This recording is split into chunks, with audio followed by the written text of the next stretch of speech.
the lips. Where are we going? Where are we going? Oh, no, not that, not what we're about to do, because you've never seen anything like this.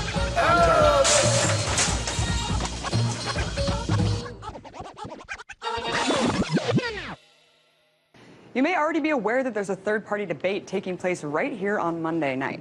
And one well-known political activist is hosting another third-party debate this Sunday right here in Washington, D.C.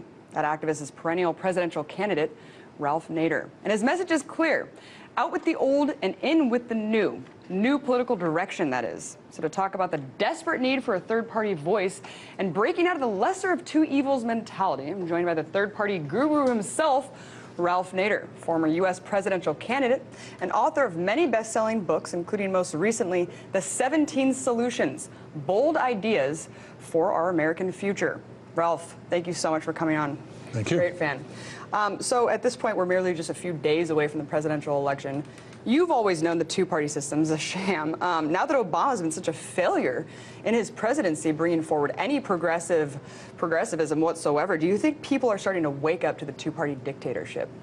Not really. I think from when they're very small children, they're taught in school through Scholastic magazine, when they have these mock trials for middle school students, that there are only two parties. So they have the Republican and Democrat, and then they have sort of a blank. So they grow up in a winner-take-all system with an electoral college where you can come in second in a popular vote and become president. And they see no other alternative. So they say, well, I want to be with the winner, so I'll just vote for one of the two parties. And I'm likely to vote for the one of the two parties that my grandparents voted for, called hereditary voters. You vote Republican, you vote Democrat. So we have a huge job in this country to upend the two-party dictatorship, and that's what it really is. It does not like competition, it does not like alternative parties, and therefore it just continuously dials for the same commercial dollars, and so their agendas are getting closer and closer and closer between Republican and Democrat. That's what the new third parties are trying to upend, but they got a big hill to climb. They definitely do, indeed. It's the illusion of choice, really, and that's the sad part, is that people think that they have this choice.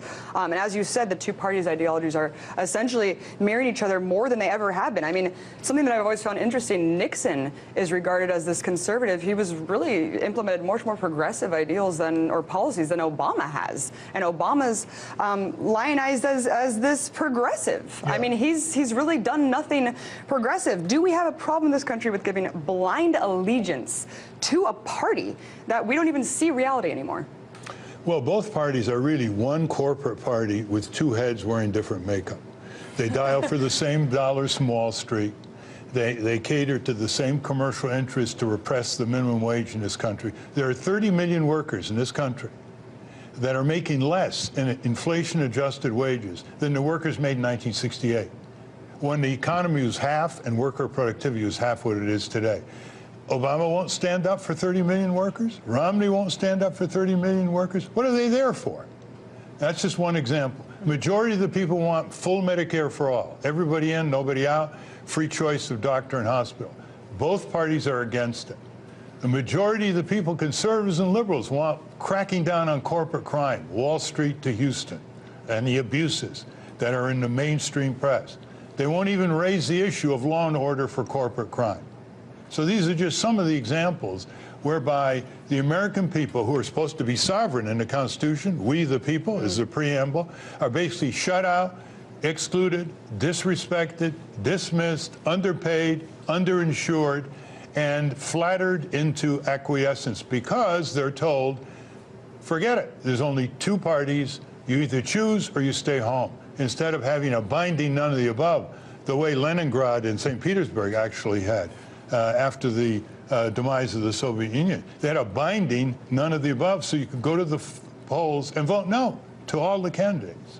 And if it wins, sets a new election and new candidates. They won't even support something like that, which I think about 85, 90% of the people in America would support. Yeah, and we see tens of millions of people that aren't even participating in the election, probably because of that. You know, they don't subscribe to this mandate that gives these presidents to continue these policies. I wanted to play a soundbite from Michael Moore that I thought was really interesting. Yeah, it's very illustrative what I'm saying. Yeah, let's play this soundbite really quickly. Michael and I are going to get down on our knees and beg you not to run. Please. Please.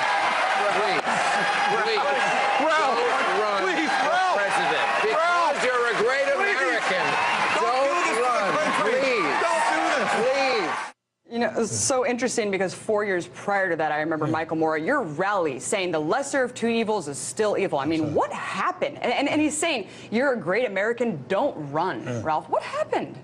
Well, politically, Michael Moore switched, and he became a Democrat, big D. And that was so illustrative, that clip, because here you have two well-known progressive liberals in America, Bill Maher and Michael Moore, basically saying to me, don't express your First Amendment rights. That, okay, if they say they oppose me, it's one thing, but to say, drop out, don't express your freedom of speech, freedom to petition your government, freedom to assembly. That's how decayed our democratic process is. I should have told them on the program, don't get on your knees here. Tell the Democratic Party not to get on its knees to Wall Street. It is just so amazing to see two establishment. I mean, well, that's what it is. They're establishment lackeys is really what I like to call them. But I mean, what is the danger of buying into this lesser of two evils mentality, Ralph? And then every year things get worse in America. I mean, living standards are declining. The rich are richer, the poor are poorer, the middle class is shrinking. You got 50 million people who are being told pay or die if you're sick because they don't have health insurance. 45,000 Americans die every year, according to a Harvard Medical School study, because they can't afford health insurance. That's 800 a week. Now, in Western Europe and Canada, nobody dies because they don't have health insurance. They have health insurance from birth to the end. And that's an example of the silent violence that goes on. You have 200,000 Americans who are dying every year, according to authoritative sources like the Centers for Disease Control and Harvard School of Public Health. Why? Because in hospitals there are medical negligence, medical errors, and hospital-induced infections. Obama and Romney won't even mention it. It's off the table. All the important things in my book, 17 Solutions, which most of the people would support in this country to refresh and redirect our country, are off the table of the Democrat and Republican Party agendas. They don't even want to discuss it. In this country, we applaud it when politicians say, we're not going to give you health insurance. I mean, it just seems like, who's to blame for the sick decay of voting against our best interests, completely not even acknowledging what reality is? Is it us? Is it the media? I mean, what do you think the source of this erosion is? It's the corporate supremacists. This is a government of the General Motors by the DuPonts for the Exxons. And they control the government. That's what the conservatives call crony capitalism and liberals call corporate welfare. So they control every department agency. They put their own high officials in government positions. That's a matter of record. They have thousands of political action committees funneling money into both parties in Congress and in the White House. And they've turned the government against its own people.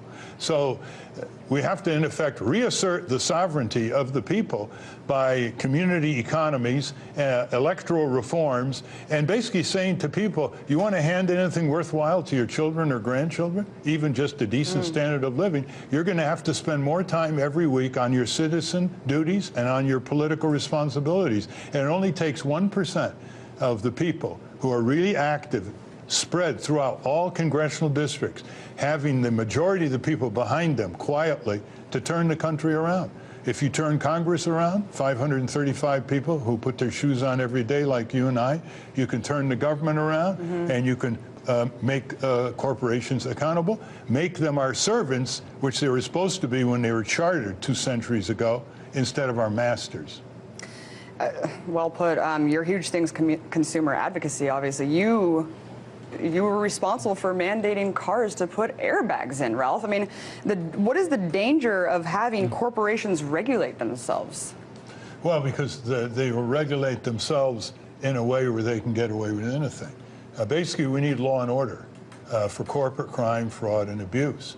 But the penalties are much more severe for street crime than they are for crimes in the suites, you know, the executive suites. Yeah, it's a two-tier justice system. Even though far more people die, are sick, are injured, and have their savings looted by corporate outlawry than crime in the streets, bad as the latter is. It can't compare with the casualty toll from occupational diseases, from toxics, from product defects, from hospital infections, all these and others are preventable, but we have to hold the accountable corporations at stake here. And let's talk about your book, 17 Solutions. You talk about the way the world is, the way the world can be. What for you is the definitive characteristic of a better world, Ralph, and how can we get there? It's basically about 1 to 2% of the people making civic engagement and political participation for the rest of the people their chief hobby. I often said if we had as much intensity by 1/4 of the people focusing on Congress as they exhibit toward bird watching, we'd be in great shape. We have 15 million serious bird watchers in this country. You know, binoculars, cameras, up at dawn into the marshes, wind, rain, sleet. If we had just 1/4 of those focusing on 535 members of Congress, advancing changes that are supported by public opinion, we could turn it around. So when the Occupy Wall Street say, we're the 99% and the rich and powerful are the 1%, I say, but the other 1% back home, doing what I'm just suggesting and what's outlined in this book, 17 Solutions, can turn the country around. Indeed. And just to wrap it up, you know, I think a lot of the dangerous rhetoric about the lesser of two evils mentality, it's not even so much as that, you know, your vote is thrown away, but people still blame you for costing Gore the election in 2000. It's so dangerous to peddle that rhetoric instead of actually calling it what it was, which was a rigged election. Gore won, he conceded. I mean, what is the danger of using the lesser of two evils rhetoric to really blame you for that election? I mean, because there'll never be an end to the lesser of two evils. So every 4 years, both parties get worse. But you see, as long as the two parties foster this ideology that if you're a third party, you're a second-class citizen, you siphon votes away, right? If we all have an equal right to run for election, none of us are spoilers, or all of us are spoilers trying to get votes from each other. But Gore, if you ask Gore, he doesn't blame the Green Party for 2000. He blames the theft of the election in Florida. He blames himself for not getting his home state of Tennessee. And he blames the Electoral College because he won the popular vote by 500,000 votes. Where else in any society that says it's democracy, you can come in first in the popular vote and lose the office that you're running for? Only in America. It's lunacy. Well, everyone, check it out. The 17 Solutions by Ralph Nader. Huge fan. Thank you so much for coming on and talking to me. Really appreciate it. Spasiba.